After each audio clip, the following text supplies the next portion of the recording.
नमस्कार मित्रों, आज गीता जी के 18वें अध्याय का प्रारंभ होगा और ये गीता जी के एक चक्र का ये समापन भी है। ये आखिरी अध्याय है और इसको हम गीता का उपसंहार भी कह सकते हैं। बंधुओं, इस 18वें अध्याय में 78 श्लोक हैं, जिसमें कि 1 से 12 तक भगवान ने अर्जुन को त्याग के विषय का वर्णन किया है। 13 से 18 श्लोक में कर्मों के होने में सांख्य सिद्धांत का कथन किया है। 19 से 40 तक तीनों गुणों के अनुसार ज्ञान, कर्म, कर्ता, बुद्धि, धृति और सुख के पृथक पृथक भेद वर्णित किए गए हैं। और 41 से 48 तक फल सहित वर्ण धर्म का विषय जो है वो कहा गया है। 49 से 55 तक ज्ञान निष्ठा का विषय है और 56 से 66 तक भक्ति सहित कर्मयोग का विषय है। और 67 से 78 तक श्री गीता जी का महात्म्य जो है वो भगवान ने बतलाया है। बंधुओं, ये काफी सबसे बड़ा अध्याय है, 18वां अध्याय। तो इसकी समीक्षा जो मुख्य बिंदु हैं उन्हीं पे करेंगे। और आज अमावस्या का दिन है और पितरों की विदाई है, तो इसको संक्षेप में ही इसकी विवेचना करके आज समाप्ति करेंगे। अर्जुन बोले, हे महाबाहो, हे अंतर्यामिन, हे वासुदेव, मैं संन्यास और त्याग के तत्व को पृथक पृथक जानना चाहता हूँ। श्री भगवान बोले, कितने ही पंडित जन तो काम्य कर्मों के त्याग को संन्यास समझते हैं तथा दूसरे विचार कुशल पुरुष सब कर्मों के फल के त्याग को त्याग कहते हैं। ये पहले भी वर्णित किया जा चुका है, इसकी समीक्षा की जरूरत नहीं है। कई एक विद्वान ऐसा कहते हैं कि कर्मार्थ दोषयुक्त हैं, इसलिए त्यागने के योग्य हैं, और दूसरे विद्वान यह कहते हैं कि ज्ञान, दान और तपरूप कर्म त्यागने के योग्य नहीं है। तो कुछ विद्वान कहते हैं कि भाई कर्म को जो है वो दोषयुक्त होता है, इसलिए त्याग देना चाहिए, लेकिन कुछ विद्वान कहते हैं कि ये जो है कर्म वो त्यागने के योग्य नहीं है। हे पुरुष श्रेष्ठ अर्जुन, संन्यास और त्याग इन दोनों में से पहले त्याग के विषय में तू मेरा निश्चय सुन, क्योंकि त्याग सात्विक, राजस, तामस भेद से 3 प्रकार का कहा गया है। अब भगवान कह रहे हैं कि त्याग भी सात्विक होता है। यज्ञ, दान और तपरूप कर्म त्याग करने के योग्य नहीं है, बल्कि वह तो अवश्य कर्तव्य है, क्योंकि यज्ञ, दान और तप ये तीनों ही कर्म बुद्धिमान पुरुषों को पवित्र करने वाले हैं। इसलिए यज्ञ को, दान को और कर्मों को कभी त्यागना नहीं चाहिए। भगवान फिर कहते हैं कि निषिद्ध और काम्य कर्मों का तो स्वरूप से त्याग करना उचित है। जो हमें किसका त्याग करना है? निषिद्ध कर्म जो का वर्जित है, और काम्य कर्म जो का कामना के वशीभूत होकर किए जाते हैं, उनको जो है तो उन्हीं का त्याग करना है। लेकिन जो नियत है, जो कर्तव्य हमारे धर्म हैं, तो उन कर्मों का स्वरूप से त्याग उचित नहीं है। फिर कहते हैं कि जो कुछ कर्म है वो सब दुख रूप ही है, ऐसा समझकर यदि कोई शारीरिक क्लेश के भय से कर्तव्य कर्मों का त्याग कर दे, तो वो ऐसा राजस त्याग करके त्याग के फल को किसी प्रकार भी नहीं पाता है। इसलिए अगर ऐसा ये तो काम से झंझटों में फंसते हैं, इनसे काम से मुक्ति मिल जाए इसलिए नहीं करेंगे क्योंकि ये दुख के हेतु हैं, ऐसा करके अगर हम काम को त्याग देते हैं तो वो राजस त्याग कहलाता है। हे अर्जुन, जो शास्त्र वेद कर्म करना कर्तव्य है, इसी भाव से आसक्ति और फल का त्याग करके किया जाता है, वही सात्विक त्याग माना गया है। जो कर्तव्य जिसमें निहित है और अपना फर्ज समझ के किया जाता है, वही सात्विक है।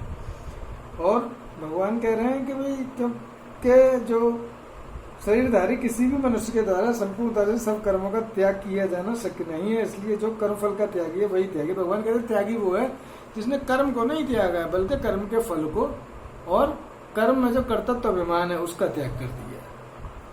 फिर भगवान कहते हैं कि हे महाबाहो, संपूर्ण कर्मों की सिद्धि में 5 हेतु कर्मों का अंत करने के लिए उपाय बतलाने वाले सांख्य शास्त्र में कहे गए हैं, उनको तू मुझसे भली बात समझ। भगवान कहते हैं कि ये 5 जो है कार्य की सिद्धि के हेतु हैं, वो किस तरीके से?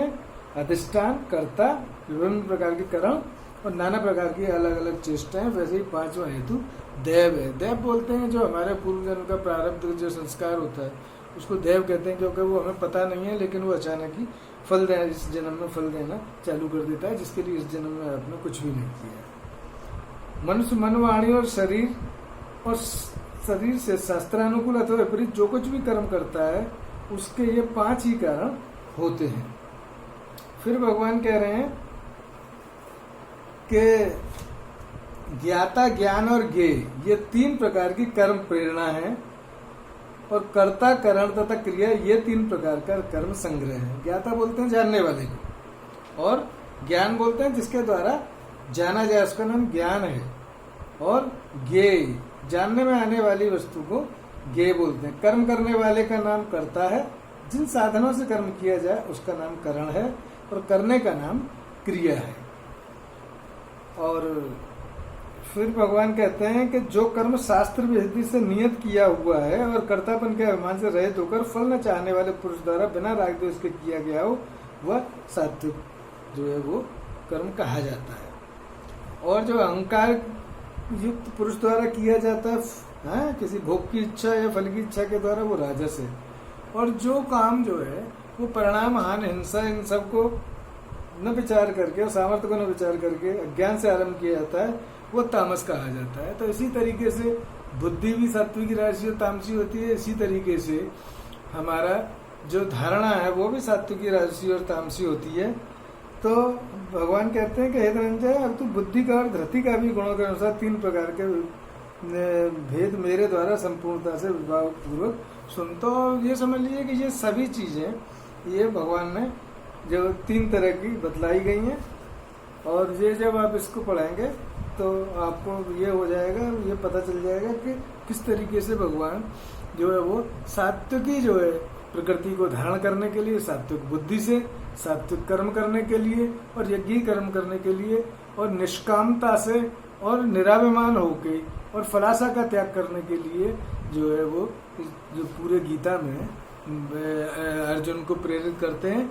तो भगवान का जो आशय है वो ये है कि भाई निराभिमान होके और कर्तव्य कर्म तू अपना कर, कर्तव्य को छोड़ मत। क्योंकि पहले अध्याय में अर्जुन क्या है कि अपने कर्तव्य को छोड़ के भगवान से बोला कि मैं युद्ध नहीं करूंगा, चाहे ये मेरे को मार दें, हैं? तो वो रथ में बैठ गया था। तो उस सब को जो है भगवान तरह तरह से समझा के, ज्ञान के द्वारा, सांख्य योग के द्वारा, कर्मयोग के द्वारा, हैं, और राजयोग के द्वारा, हर तरीके से अर्जुन को समझा के भगवान जो है कर्तव्य में प्रेरित करने के लिए ये गीता सुनाई गई है।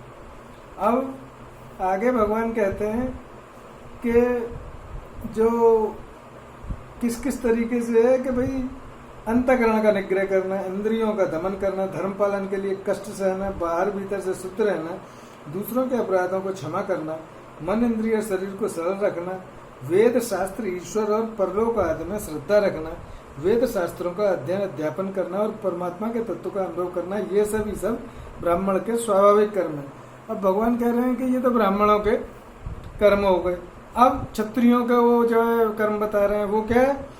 शूरवीरता, तेज, धैर्य, चतुरता और युद्ध में न भागना, दान देना, स्वामी भाव, ये सब के सब क्षत्रिय के स्वाभाविक कर्म है। अगर क्षत्रिय है तो वो रण छोड़ नहीं होगा, वो चाहे जान दे देगा, लेकिन वो धैर्य से, शूरवीरता से, तेज से युद्ध में डटा रहेगा। इसी तरीके से भगवान कहते हैं कि खेती, गोपालन, क्रय विक्रय रूप, सत्य व्यवहार, ये वैश्य के स्वाभाविक कर्म है। तो व्यापार करना वैश्य का भी स्वाभाविक कर्म है। और फिर भगवान आगे कहते हैं कि अच्छी प्रकार आचरण में किए हुए दूसरे के धर्म से गुण रहित भी अपना धर्म श्रेष्ठ है, क्योंकि स्वभाव से नियत किए हुए स्वधर्म रूप कर्म को करता हुआ मनुष्य पाप को नहीं प्राप्त होता। तो कहते हैं कि अपने स्वधर्म को कभी नहीं छोड़ना चाहिए। स्वधर्म का पालन जो है अगर आप करेंगे तब जो है आप परम ब्रह्म को प्राप्त होंगे। फिर भगवान कहते हैं कि सर्वत्र आसक्त रहित बुद्धि वाला, स्पृहा रहित और जीते हुए अंतःकरण वाला पुरुष सांख्य योग के द्वारा उस परम निष्कर्म सिद्धि को प्राप्त होता है। ये भी भगवान पीछे भी बता चुके हैं कि सांख्य योग किस तरीके से कि वो जो है अनअटैच होके और अपना निरंकार होके अपना वो परमात्मा तत्व में स्थित रहता है, और जो प्रकृति अपने सारे जो है वो कार्य कर रही है और आत्मा करता है, और ये जो है सोचता हुआ सच्चिदानंद घंध में उसका जो चित्त है वो स्थिर रहता है। और वो क्या सोचता है कि ये जो ज्ञान योग की परानिष्ठा है उस निष्कर्म सिद्धि को जिस प्रकार से प्राप्त होकर मनुष्य ब्रह्म को प्राप्त होता है, उस प्रकार को तू हे कुंती पुत्र तू संक्षेप में मुझसे सुन। अब ये जो ज्ञान योग का विषय है, सांख्य योग का विषय है, इसको भगवान जो है समझा रहा है। शुद्ध बुद्धि से युक्त तथा हल्का सात्विक और नियमित भोजन करने वाला, शब्दातिक विषयों का त्याग करके एकांत और शुद्ध देश का सेवन करने वाला, सात्विक धारणा शक्ति के द्वारा अंतःकरण और इंद्रियों को संयम करके मन वाणी और शरीर को वश में कर लेने वाला, राग द्वेष को सर्वथा नष्ट करके भली बात दृढ़ वैराग्य का आश्रय लेने वाला तथा अहंकार बल घमंड काम क्रोध परिग्रह का त्याग करके निरंतर ध्यान योग के परायण रहने वाला, ममता रहित और शांति युक्त पुरुष सच्चिदानंद घन ब्रह्म में अभिन्न भाव से स्थित होने का पात्र होता है। भगवान यहाँ राजयोग और ज्ञान योग के हिसाब से बता रहे हैं कि जो व्यक्ति निरभिमान होकर, जितेंद्रिय होकर और अपना जो है चित्त एकाग्र परमात्मा में करता है, वो क्या है, वो सब घमंड काम क्रोध सब समस्त विकारों को त्याग के और सच्चिदानंद घन ब्रह्म में ही अभिन्न भाव से जो है वो ब्रह्म दर्शन करके ब्राह्मण स्थिति को प्राप्त हो जाता है। फिर वह सच्चिदानंद घन ब्रह्म में एक ही भाव से प्रसन्न मन वाला योगी न तो किसी के लिए शोक करता है और न किसी की आकांक्षा ही करता है। ऐसा समस्त प्राणियों में संभाव वाला योगी मेरी पराभक्ति को प्राप्त हो जाता है। पराभक्ति कहते हैं कि जब संप्रज्ञा समाधि की जो परम अवस्था है, चरम अवस्था में, उसमें विवेक ख्याति आ जाती है, मनुष्य को ऋतंबर प्रज्ञा की प्राप्ति हो जाती है और वो जो है जो प्रकृति का से उसका जो है वो गुणलीनता आने लगती है और वो आत्मा में स्थित हो जाता है और जो है वो इसका जो वो समझ लेता है कि ये जो फल है और जो करने वाली है वो सारी प्रकृति सारा कार्य कर रही है, आत्मा करता है और जो है वो उसको फिर इससे भी जो इसका जो आनंद है, समाधि का आनंद है, उसको भी वो छोड़ के सिर्फ जो है आत्मा की तरफ निहारता रहता है। तो जो हर वक्त एक टकटकी लगाए जो है उसकी ईश्वर की तरफ जो वृत्ति जो मन लगा रहता है, इसी को जो है बोलते हैं कि भाई जब ब्राह्मण स्थिति प्राप्त हो जाती है तो ये पर वैराग्य को प्राप्त हो जाता है। तो इसी से जो है वो ब्राह्मण स्थिति उसकी सिद्ध हो जाती है। फिर विपरीत प्रकार से मुझ में चित्त वाला होकर तू मेरी कृपा से समस्त संकटों को अनायास ही पार कर जाएगा और यदि अहंकार के कारण मेरे वचनों को नहीं सुनेगा तो नष्ट हो जाएगा, अर्थात परमार्थ से भ्रष्ट हो जाएगा। जो तू अहंकार का आश्रय लेकर यह मान रहा है कि मैं युद्ध नहीं करूंगा तो तेरा यह निश्चय मिथ्या है, क्योंकि तेरा स्वभाव तुझे जबरदस्ती युद्ध में लगा देगा। अब भगवान अर्जुन से कह रहे हैं कि भाई देख ले, तू जो कहता है मैं लड़ाई नहीं लड़ूंगा, ये नहीं करूंगा, ये तेरा जो है संकल्प मिथ्या है। तेरा स्वभाव, तेरी प्रकृति तेरे को जबरदस्ती युद्ध में लगा देगी। हे कुंतरीपुत्र, जिस कर्म को तू मोह के कारण करना नहीं चाहता उसको भी अपने पूर्वकृत स्वाभाविक कर्म से बंधा हुआ परवश होकर कर रहा है। बोले तू जो मोह के वशीभूत हो गया, ताऊ है, चाचा ये, इनको मैं कैसे मारूंगा, ये तू मोह जो है तेरे को प्राप्त हो गया है। इस मोहित होकर जो तू नहीं करना चाहता, अपने कर्तव्य कर्म को छोड़ रहा है और इन कर्मों को भी, इस युद्ध को भी तेरे को अपने स्वाभाविक कर्म से बंधा होने की वजह से, क्षत्रिय धर्म का पालन करने की वजह से तेरे को ये परवश होकर भी लड़ाई लड़नी पड़ेगी। फिर भगवान कहते हैं कि हे अर्जुन, शरीर रूपी यंत्र में आरूढ़ हुए समस्त प्राणियों को अंतर्यामी परमेश्वर अपनी माया से उनके कर्मों के अनुसार भ्रमण कराता हुआ सब प्राणियों के हृदय में स्थित है। भगवान कह रहे हैं कि शरीर तो एक यंत्र है और इस यंत्र में जो परमात्मा है वही सब प्राणियों को, जो उसके अंतरात्मा में जो अंतर्यामी परमेश्वर जो स्थित हैं, वो माया के अनुसार अपने कर्मों से माया से उनके कर्मों के अनुसार उसको इस भव सागर में और इस जीवन मृत्यु के चक्र में घुमाते रहते हैं। हे भारत, तू सब प्रकार से उस परमेश्वर की शरण में जा। उस परमात्मा की कृपा से ही तू परम शांति को तथा सनातन परम धाम को प्राप्त होगा। भगवान यहाँ यही कहते हैं कि भाई अनन्य भक्ति से ही तू जो है उसमें परमात्मा की शरण को प्राप्त होगा। अनन्य भक्ति से क्या होता है कि जैसे हमारा जो भक्ति का सिद्धांत है ये बड़ा वैज्ञानिक सिद्धांत है। मंत्र के द्वारा, ध्यान के द्वारा और कर्मयोग के द्वारा, राजयोग के द्वारा जब हमारे मन की आवृत्ति, जब हम एक तत्व का विचार करते हैं, उसी एक तत्व पर केंद्रित रहते हैं, ब्रह्म तत्व पर केंद्रित रहते हैं, ईश्वर का ही विचार करते हैं, उसी की भावना करते हैं, उसी के लिए हम कार्य कर रहे हैं, उसी का आत्मा और परमात्मा का चिंतन कर रहे हैं, तो हमारे मन की जो आवृत्ति है वो बढ़ती चली जाती है और मन की आवृत्ति एक दिन अनंत हो जाती है। जब हमारे मन की आवृत्ति अनंत हो जाती है और ईश्वर जो है वो अनंत है, ब्रह्म तत्व तो अनंत है, जब मन की आवृत्ति और ईश्वर की आवृत्ति एक हो जाती है तो इसी को जो है हम बोलते हैं रेजोनेंस।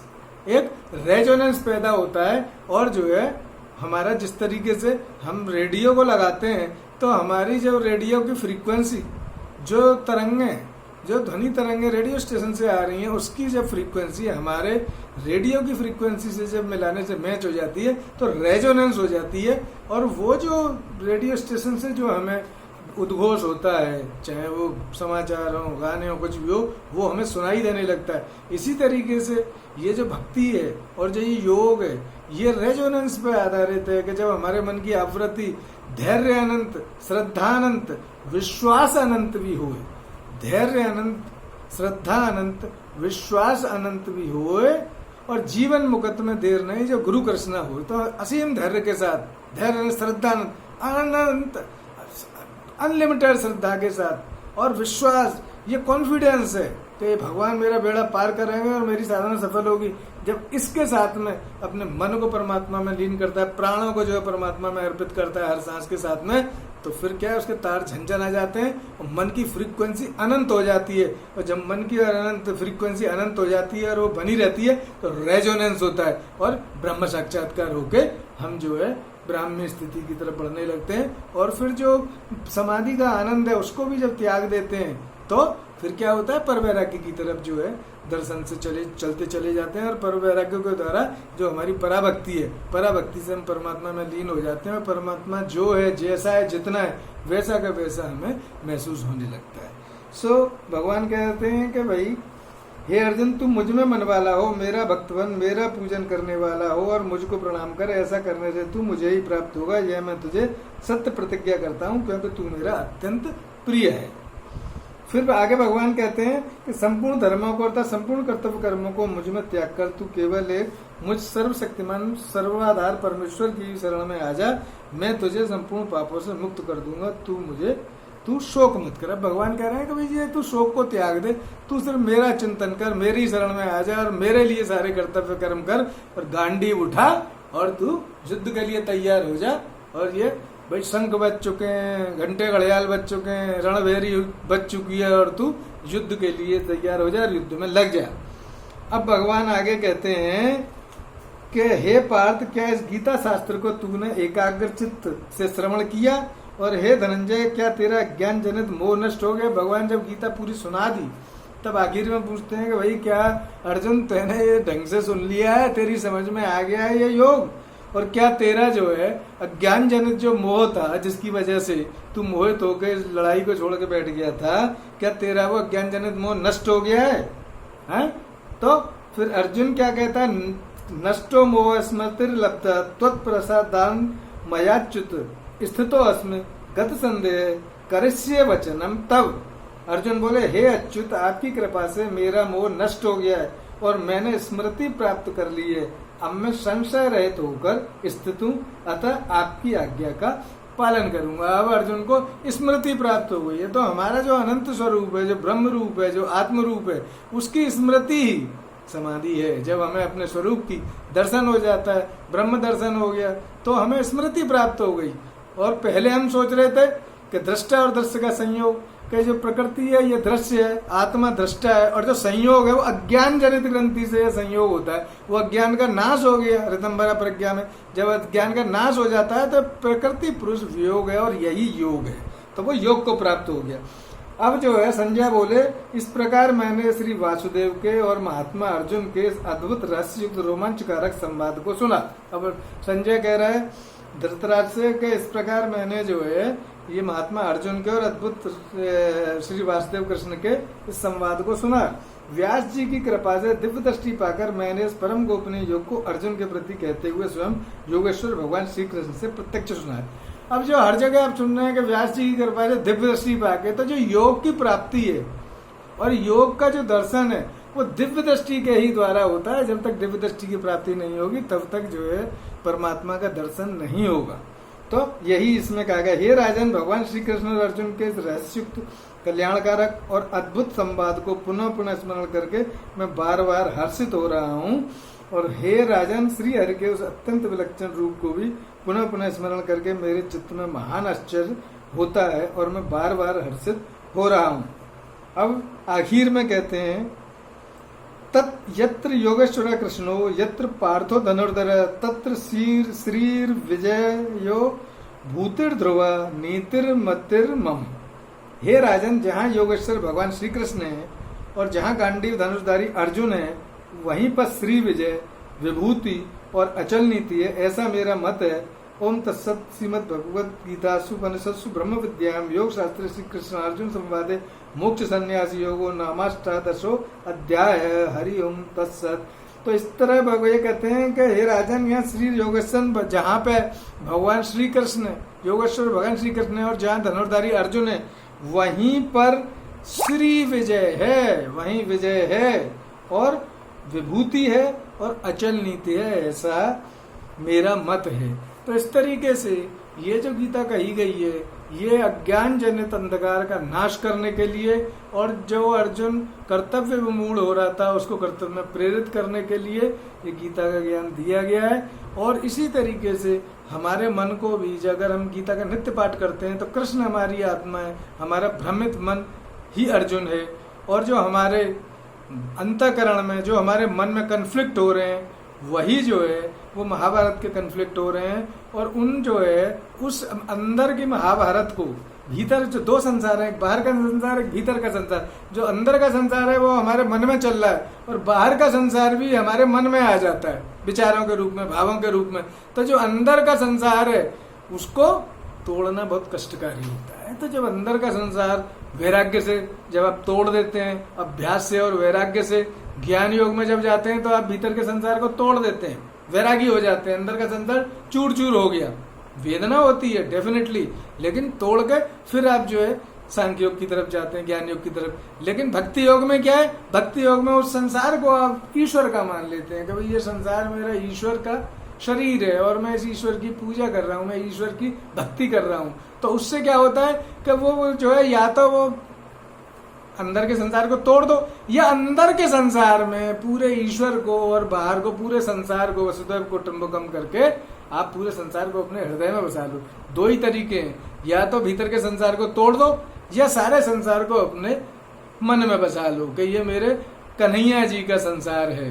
तो इस तरीके से हम अपना जो दिव्य ज्ञान को प्राप्त होते हैं, ब्राह्मी स्थिति को प्राप्त होते हैं। और जो अंदर की महाभारत है उसके लिए हम जो है आत्मदर्शन करके भगवान का आशीर्वाद प्राप्त करके विजयश्री को और अटल नीति को प्राप्त होते हैं। और इस तरीके से हम अपने जीवन में जो भी समस्याएं हैं उनका अर्जुन की तरह मुकाबला करते हैं और उसमें अपने महाभारत की, जिस तरीके से अर्जुन ने महाभारत में विजय प्राप्त करी थी, ऐसे ही हम अपने जीवन के महाभारत को अपने अंतःकरण में भी जीतते हैं और फिर बाहर भी जीतते हैं। मित्रों, ये बहुत लंबा जो है वो 18 दिन का ये